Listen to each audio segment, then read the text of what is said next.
Kalau kita ngomongin soal hudud atau hukuman dalam Islam, yang kebayang seringnya kan yang serem-serem ya, yang jadi headline di mana-mana. Tapi ternyata ada filosofi yang jauh lebih dalam di baliknya. Yuk kita bedah bareng-bareng. Oke, kita mulai dari sini ya. Sering banget kita dengar gambaran soal hukum ini tuh ya keras, tegas, kadang bikin ngeri. Tapi pertanyaannya, sebenarnya apa sih cerita di baliknya? Ada apa di luar berita-berita utama yang kita lihat? Mari kita cari tahu. Nah, sebelum kita ngerti kenapanya, kita harus paham dulu apanya.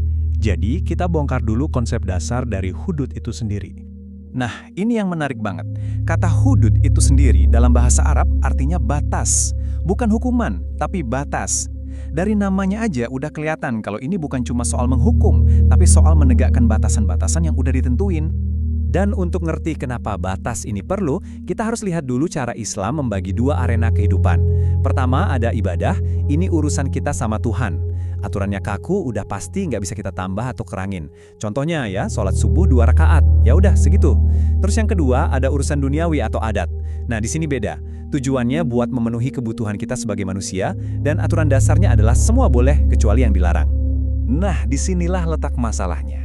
Karena keinginan manusia, pengen kaya, pengen ini, pengen itu, kalau nggak dikasih rem, nggak ada batasnya kan?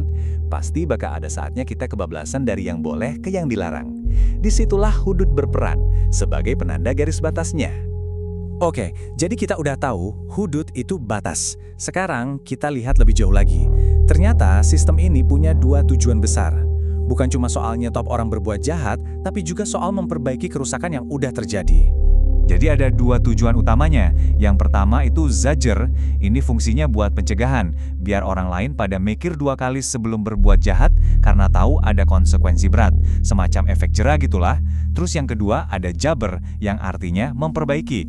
Ini tujuannya buat memulihkan keadaan, bukan cuma buat keluarga korban biar merasa adil, tapi juga buat si pelaku sendiri sebagai penebus dosanya. Sekarang, kita masuk ke bagian yang paling krusial dari semua ini. Sesuatu yang sering banget dilewatkan, yaitu ide bahwa menerapkan sebuah hukum itu nggak sesimpel membalikkan telapak tangan, nggak otomatis.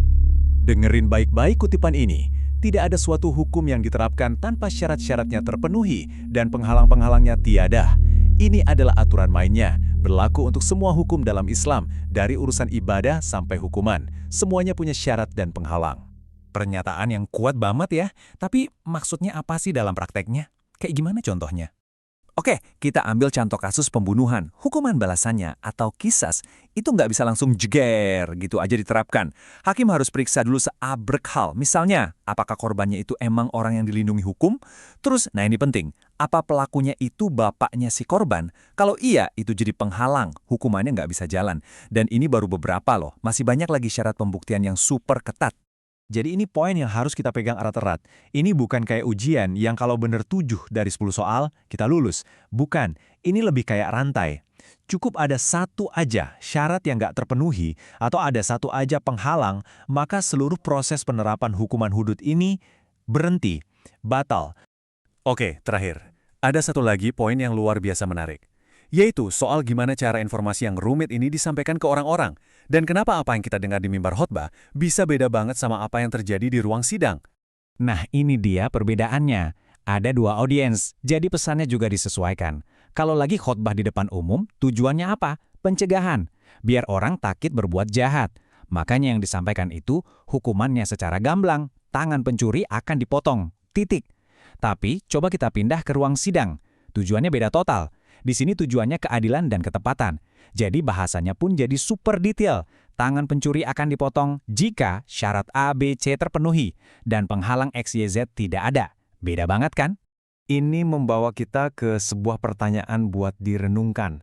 Kalau kita tahu semua aturan main yang rumit di balik sebuah hukum, semua syarat dan penghalangnya, apakah cara kita memandang tujuan hukum itu sendiri jadi berubah? Coba deh kita pikirkan lagi. Oke, itu dulu untuk bahasan kita kali ini. Terima kasih banyak udah menyimak.